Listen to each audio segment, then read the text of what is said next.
21 सितंबर 2001 को 27 साल के फ्लाइट लेफ्टिनेंट अभिजीत गाडगिल राजस्थान के सूरतगढ़ एयरबेस से उड़ान भरते हैं, लेकिन टेक ऑफ के ठीक बाद उड़ान के 33 सेकंड में लेफ्टिनेंट गाडगिल का MiG-21 लड़ाकू विमान अनजाने कारणों से नाक के बल नीचे गिरने लगता है। ये जो उड़ान है प्यारे दोस्तों, ये एक रोजाना की ट्रेनिंग का हिस्सा थी, जिसमें पायलट रात में उड़ान भरने की प्रैक्टिस करते थे, लेकिन ये विमान तेजी के साथ नोक के बल नीचे गिरा और क्षतिग्रस्त हो गया।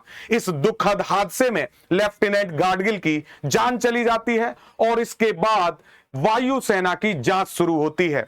उस बात को 25 साल आज पूरे हो चुके हैं।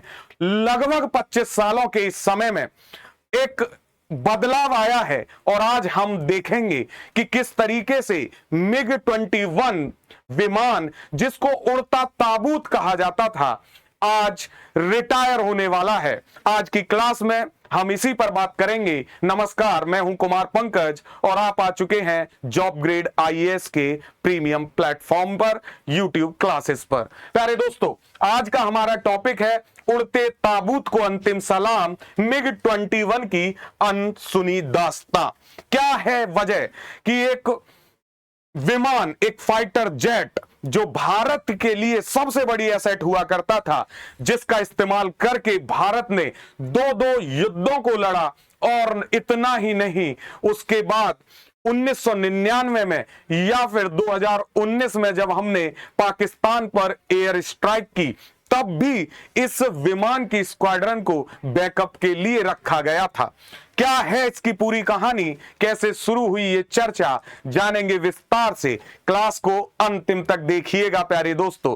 तो शुरू करते हैं ये पूरी क्लास की भूमिका, कैसे ये चीजें शुरू हुई और क्या है महत्वपूर्ण बातें। तो मैंने आपको बताया एक व्यक्ति के नाम के बारे में, वो है फ्लाइट लेफ्टिनेंट अभिजीत गाडगिल। अभिजीत गाडगिल ये व्यक्ति है जिनके बाद से ये पूरी कहानी शुरू हुई, और जो हम आज न्यूज पढ़ रहे हैं, जो आज चर्चा देख रहे हैं, इस बात को लगभग 25 साल हो चुके हैं। और इन समय में MiG-21 ने क्या क्या रूप दिखाए, क्या क्या संपत्ति के तौर पर यह हमारे प्रयोग में आया और किस तरीके से इसने हमारे देश की सेवा प्रदान की, सारी चीजों को समझेंगे। कहानी कहां से शुरू होती है? कहानी शुरू होती है प्यारे दोस्तों 21 सितंबर 2001 से। सूरतगढ़ एयरबेस राजस्थान, वहां से एक 27 साल के यंगेस्ट हमारे लेफ्टिनेंट अभिजीत गाडगिल उड़ान भरते हैं। ये एक रूटीन नाइट ट्रेनिंग थी, जो अक्सर जो एयरफोर्स है अक्सर ऐसा करती है कि जो हमारे विंग कमांडर होते हैं या फ्लाइट लेफ्टिनेंट होते हैं, वो रात में प्रैक्टिस के लिए जो है ऐसी उड़ानें भरते हैं। रात में उड़ान भरी गई और उड़ान के 33 सेकंड के अंदर ही ये विमान क्रैश हुआ और जमीन पर आकर राजस्थान की रेत में धंस गया, और ये तुरंत हमारे जो लेफ्टिनेंट थे उनकी जान चली गई और वो बच नहीं पाए। यहां से महत्वपूर्ण बातें क्या शुरू हुई। ये जो हुआ, ऐसा नहीं है कि पहली बार हुआ था, ये कईयों में से एक घटना का जिक्र मैं कर रहा हूं।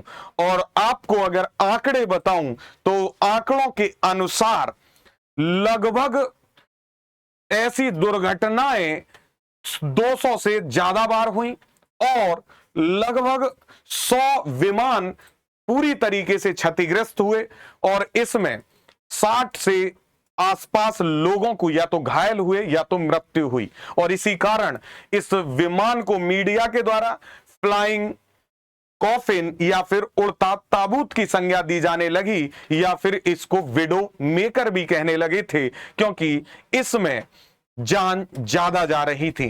प्यारे दोस्तों, हम बात कर रहे हैं MiG-21 की, और इस डेथ के बाद जो उनके पेरेंट्स थे, फ्लाइट कमांडर, किसकी बात कर रहे हैं हम लोग? अभिजीत गाडगिल। इनके पेरेंट्स ने चुप रहने से मना कर दिया। उन्होंने लगातार अपनी आवाज उठानी शुरू की। हालांकि वायुसेना ने भी इसकी जांच शुरू की और जांच चल ही रही थी कि यहां पर बहुत सारी चीजें सामने आई कि ये जो MiG-21 है जो लगातार दुर्घटना का शिकार हो रहे हैं, लगातार नीचे गिर रहे हैं, ये कितना और होता रहेगा? यही मांग अभिजीत गाडगिल के परिवार ने भी रखी। और आपको जानकर आश्चर्य होगा कि अभिजीत गाडगिल जो 27 साल की उम्र में शहीद हो गए, उनके पिता भी पूर्व एयर फोर्स में ही थे। उन्होंने पहले सर्व किया था भारतीय वायुसेना को और वहां से रिटायर हुए थे, तो वो इसकी MiG-21 की घटना को, कहानी को जानते थे, वो इसकी सच्चाई से रूबरू थे। तो अभिजीत गाडगिल जी के पिता और उनकी माता ने इस मुद्दे को जो है मीडिया में उठाना शुरू किया। मीडिया ने जब इन सारी चीजों को समझा और एक एक चीज जुड़ने लगी, तो फ्लाइंग कॉफिन की जो है संज्ञा इस विमान को दी जाने लगी। और जो पेरेंट्स हैं, ये पेरेंट्स लगातार डिमांड करते रहे इंक्वायरी की। शुरू में एक लेटर भी आया जब वो लगातार रीच कर रहे थे एमपी से, देश के सांसदों से मिल रहे थे, यहां तक कि वो रक्षा मंत्री से मिले और राष्ट्रपति भवन तक का दरवाजा खटखटाया ताकि पूरे देश का, संसद का और देश के सर्वोच्च मुखिया राष्ट्रपति का ध्यान इस विषय पर जाए कि क्यों ये MiG-21 जो देश की सेवा 60 के दशक से कर रहे हैं, अचानक इनमें खामियां आ गई हैं और ये एक उड़ता ताबूत बन चुके हैं। प्यारे दोस्तों, जब इन लोगों ने बहुत तेजी के साथ इस तरीके की मुहिम शुरू की तो इनको नोटिस भी आने लगे और वायुसेना ने एक नोटिस इनको भेजा, एक पत्र भेजा और उस पत्र में कहा कि जिस तरीके से आप इस बात को रख रहे हैं, इससे भारतीय वायुसेना की छवि खराब हो रही है और जो नए प्रशिक्षु पायलट हैं जो भारतीय वायुसेना में शामिल हो रहे हैं, वो ऐसी खबरों से हतोत्साहित हो रहे हैं। अगर उनको पता चल रहा है कि MiG-21 में कुछ तकनीकी खामियां हैं, तो वो उस प्लेन को उड़ाने में बहुत ज्यादा एक्साइटेड नहीं दिखते। और इन्होंने कहा कि जो ये विमान गिरा जिसमें अभिजीत गाडगिल जी थे, ये एक स्पेटियल डिसओरिएंटेशन था। यानी इसमें स्पेटियल डिसओरिएंटेशन का मतलब है एविएशन की भाषा में कि जिसमें वो विमान को उड़ा रहे थे उसमें वो सही से सटीक ऊंचाई, सटीक स्पीड और दूरी का अंदाजा नहीं लगा पाए, जिसके कारण ये विमान दुर्घटनाग्रस्त हो गया। फिर बहुत समय बाद प्यारे दोस्तों एक और लेटर इनको मिला और इसमें ये सीधा जो लेटर मिला वो एयर फोर्स के चीफ के द्वारा लेटर था, जिसमें उन्होंने एडमिट किया कि जो रियल कॉज है, वो रियल कारण जो है वो टेक्निकल फेलियर है, जिसको ट्रिम रनअवे कहते हैं। ट्रिम रनअवे में अचानक से उड़ते हुए जो है विमान में सारी चीजें अच्छे से काम करना बंद कर देती हैं, जिसमें ना सही से दिख पाता है, ना विमान की स्पीड का अंदाजा लगता है, ना ऊंचाई समझ में आती है। और इन्होंने कहा ये पूरी तरह टेक्निकल फेलियर था, ना कि ये जो है अभिजीत गाडगिल जी की इसमें कोई गलती थी। तो अपॉलॉजी तो मांग ली रक्षा मंत्रालय ने बहुत वर्षों बाद उनके परिवार से, लेकिन क्वेश्चन फिर भी सेम रहा कि आखिर कब तक देश के सपूत, देश के जो होनहार लोग हैं, सैनिक हैं, सिपाही हैं, वो कब तक अपनी जान इस विमान के कारण गंवाते रहेंगे। और कितनी फैमिलीज होंगी गाडगिल फैमिली जैसे जो इस तरीके से अपने बेटे को खोने का गम झेलेंगी। और प्यारे दोस्तों, गाडगिल फैमिली ने यहीं रुके नहीं, उन्होंने बहुत प्रयास किया कि ये जो इस मशीनरी में, इस प्रशासन तंत्र में जो फेलियर है, जो लोग ध्यान नहीं दे रहे हैं इतनी बड़ी गंभीर समस्या के लिए, उधर उनका ध्यान खींचा जाए। और फिर समय आया 2007, एक बोल्ड अनाउंसमेंट किया गया कि इंडिया 126 एडवांस फाइटर जेट जो है खरीदने वाला है अंडर द MMRCA डील, जिसमें हमें रफाल लेने थे। रफाल भी कितने? 36 रफाल। लेकिन प्यारे दोस्तों, आपको समझना पड़ेगा कि हमारी सेना में जो मिग 21 विमान था, मिग 21 रसिया से लिए गए थे और ये लगभग 700 से ज्यादा 900 के आसपास की संख्या मिग 21 की भारत में हो चुकी थी। इसमें कुछ विमान सीधे रसिया से मंगाए गए थे और बाद में इन विमानों को हिंदुस्तान एरोनॉटिकल लिमिटेड यानी HAL स्वदेशी रूप से भारत में ही बनाने लगी थी, तकनीकी प्राप्त करके। तो इस तरीके से इनकी संख्या बहुत बड़ी थी और ये जो 36 राफेल लेने की बात की गई, ये ऊंट के मुंह में जीरा जैसी दिखाई देती थी। तो समस्या फिर वही की वही थी, लेकिन ये 36 राफेल आने में टाइम हुआ तो प्रशासन ने कहा कि अब हम ऐसा करते हैं कि जो मिग 21 है, क्योंकि इनकी संख्या ज्यादा है, तो हम सिर्फ आयातित एयरक्राफ्ट से इनको पूरा नहीं कर सकते, इनकी कमी को। तो हम एक काम करते हैं, तेजस जो HAL बना रहा है, ये तेजस क्या है, इंडिजिनस लाइट कॉम्बैक्ट एयरक्राफ्ट होते हैं जो काफी हल्के हैं और उन्नत हैं तकनीक में, तो इनको बनाना शुरू करते हैं। हालांकि ये भी बात आप ध्यान रखिए कि ये डिलीवरी होनी थी इनकी 2024 में HAL के द्वारा, बट टाइमलाइन को ये मीट नहीं कर पाए। अभी 2025 है और तेजस कोई बहुत ज्यादा अभी तक हमारी वायुसेना में शामिल नहीं किए गए हैं। तेजस कौन सी श्रेणी के शामिल किए जाने हैं, MK1A। और ध्यान ये रखना है कि इस तेजस के जो इंजन है वो अमेरिका में बनते हैं और अमेरिका ने कहा है कि हम अभी 2 इंजन जो है पर मंथ आपको दे सकते हैं, यानी 2 तेजस पर मंथ रेडी हो पाएंगे। भारतीय वायुसेना जो HAL है उसने बहुत सारे तेजस बना लिए, लेकिन बिना इंजन के वो उड़े कैसे। और हालांकि उम्मीद है कि 2026 तक जो HAL इंजन है ये फिर ज्यादा संख्या में मिलने लगेंगे। इनके इंजन तो हमारी स्पीड, हमारा जो ये एयरक्राफ्ट सिस्टम है और जो डिफेंस है ये शायद बेहतर हो पाए। बात कर रहे हैं हम अभिजीत गाडगिल की कि किस तरीके से 27 साल की उम्र में उनको शहीद होना पड़ा।